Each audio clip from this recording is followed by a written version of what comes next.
ओम श्री गणेशाय नमः। ओम नमो भगवते वासुदेवाय। हरे कृष्णा कृष्ण कृष्णा हरे हरे, हरे राम राम राम हरे हरे। तव्हां सभिनी हरि भक्तन खे नमस्ते। प्यारा भक्तों, ही कथा पाण गुरु कृपा सां हासिल करे रहिया आहियूं। श्री गणपति सरस्वती जो दरे ध्यान करिया थो मां भागवत महापुराण जो बयान, जंहिंमें व्यासदेव ऐं श्री सुखदेव जी कयो आहे श्री कृष्ण लीला जो गुणगान। सभई चओ जय भागवतम महापुराण।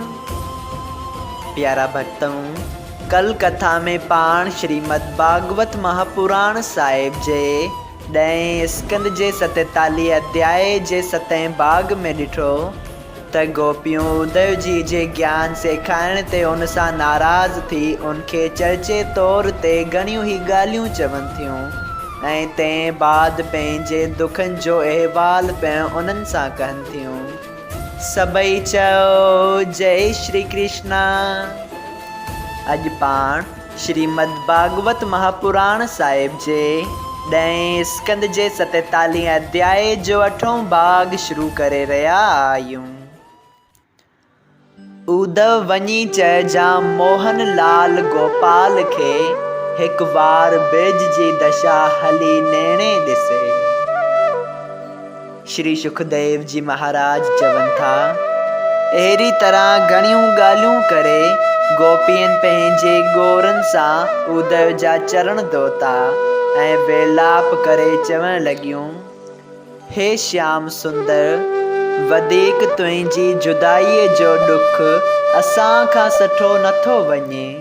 तंहिं करे पंहिंजी मुहिणी मूरत ॾेखारे असांजो दुख टार, या त असांजो प्राण कढी छॾ। आस दुखदाई आहे, निराश थी वञण ते सोच मिटजो वञे। प्यारा भक्तों, ईअं चई गोपियन उद्धव जो हथ जले सभई आस्थान श्याम सुंदर जी रास मंडल ऐं लीला करण जा उनखे ॾेखारे चयो, हे उद्धव, इहे सभु आस्थान ॾिसी असांखे हिकिड़ी साअत बि उहो मुहिणी मूरत नथो विसरे। तंहिं करे तूं असांजो एतिरो नियापो महिरबानी करे मोहन प्यारे खे ॾिज त तुंहिंजे विछोरे रूपी दरिया जी लहर सां घर रूपी बदन असांजो डहे थो, सो तूं जल्दी अची असांखे बचाए। जॾहिं उन पैगाम ॾींदे सभई बिरज बालाऊं चरियन वांगुरु होश मां निकिरी वेयूं, तॾहिं उद्धव ही हाल ॾिसी उन्हनि खे दंडवत करे चयो, हे गोपियूं, मनुष्य जन्म पाइण जो फल तव्हांखे ई मिलियो आहे, जो 8 ही पहर उन परमेश्वर आदि पुरुष जे चरणनि जो ध्यान ब्रह्मा ऐं ॿिया देवताऊं बि पंहिंजे हृदय में रखनि था, तव्हांजी बराबरी से बि नथा करे सघनि। वेदनि ऐं शास्त्रनि में स्त्रियुनि खे बुरो चवंदा आहिनि, पर तव्हांजो ज्ञान देवताई खां बि वधीक आहे। वेंकटनाथ जेतिरी प्रीत तव्हां सां रखे थो, ओतिरी प्रीत लक्ष्मीअ सां बि नथो रखे। हे गोपियूं, परमेश्वर मूंखे बि हिकिड़ी गोपीअ जो जनम ॾिए हा त तमामु चङी ॻाल्हि थिए हा। हाणे मां वण जो जनम वठी हिते रहण घुरां थो, जंहिं करे तव्हांजे चरणनि जी रिझ मुंहिंजे सर ते पेई चढ़े। तव्हांजो प्रेम ॾिसी देवताऊं बि मोहिजो वञनि त मुंहिंजी कहिड़ी सुमर्थी आहे जो तव्हांजी स्तुति करे सघां। जीअं श्री कृष्ण खे परमेश्वर ॼाणा थो, तीअं तव्हांखे बि सम्झी उनखां जुदा नथो ॼाणा। जा पदवी ब्रह्मा ऐं ॿिया देवताऊं ॾाढी महिनत सां पाहिनि था, सा तव्हां संहिंजाईअ सां पाती आहे। तंहिं करे तव्हांखे उन जो रूप सम्झणु घुरिजे। सभई चओ जय श्री कृष्णा।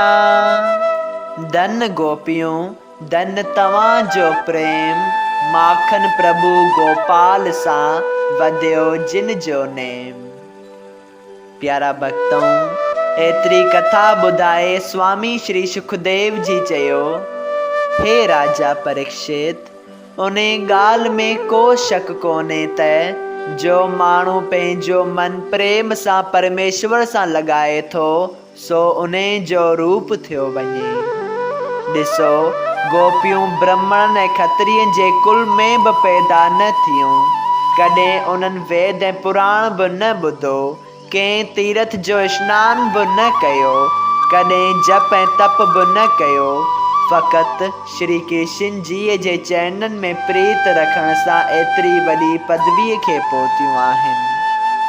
जीअं वॾो ढेर कपाह ऐं काठियुनि जो बाहि जी हिकिड़ी चिरंग सां जली थो वञे, तीअं उद्धव जो ज्ञान गोपियुनि जे प्रेम अॻियां बींदो रहियो। तॾहिं उद्धव पंहिंजो सर हर हर गोपियुनि जे चरणनि ते रखी चवण लॻो, मां तव्हां जे दर्शन सां कृतार्थ थियसि। आदमी हिकिड़ी साअत श्री कृष्ण जे सुमरण करण सां मुक्त थियो वञे। तव्हां त उन जे ध्यान ऐं यादगिरीअ में 8 ई पहर थियूं रहो। मां तव्हांखे ज्ञान सेखारण आयो हुअसि, पर उटलंदो मां तव्हां खां प्रेम ऐं भक्ति सिखी वञा पियो। मूंखे पंहिंजो दास सम्झी मुंहिंजी ख़बर लहंदियूं रहजो। हे राजा परीक्षित, उन वक़्तु उद्धव जी प्रेम में ॿुॾी बिरज जी धरतीअ ते लेटण लॻो। बिंद्राबन जे वणनि सां बाकुर पाहे चवण लॻो, तव्हां सभिनी वणनि पशुअनि ऐं पखियुनि जो वॾो बाग़ आहे जो तव्हां हिते जनम वरितो आहे। जंहिं पार ब्रह्म परमेश्वर जो दर्शन श्री ब्रह्मा ऐं श्री महादेव जीअ खे बि जल्द ध्यान में बि नथो मिले, तंहिं परमेश्वर ब्रज जी धरतीअ ते अची तव्हांखे बाल लीला जो सुख ॾेखारे पंहिंजो दर्शन ॾिनो। अहिड़ी तरह गोपियुनि सां जिते जिते श्री कृष्ण लीला कई हुई, उते हली उद्धव जी 2-2, 4-4 ॾींहं रही हरिअ जी कथा में मगन रहियो। प्यारा भक्तों, सभई चओ जय श्री कृष्णा। श्रीमद् भागवत महापुराण साहिब जे 10 स्कंद जे 47 अध्याय जो 8हों भाग संपूर्ण थियो। अगर तव्हां सभिनी हरि भक्तन खे हिन कथा मां लाभ हासिल थियो हुजे त कृपया हिन कथा खे ॿियनि हरि भक्तन सां शेयर कजो त उन्हनि जो बि भलो थिए ऐं तव्हांजो बि भलो थिए। सभई चओ जय सिया राम। राधे राधे।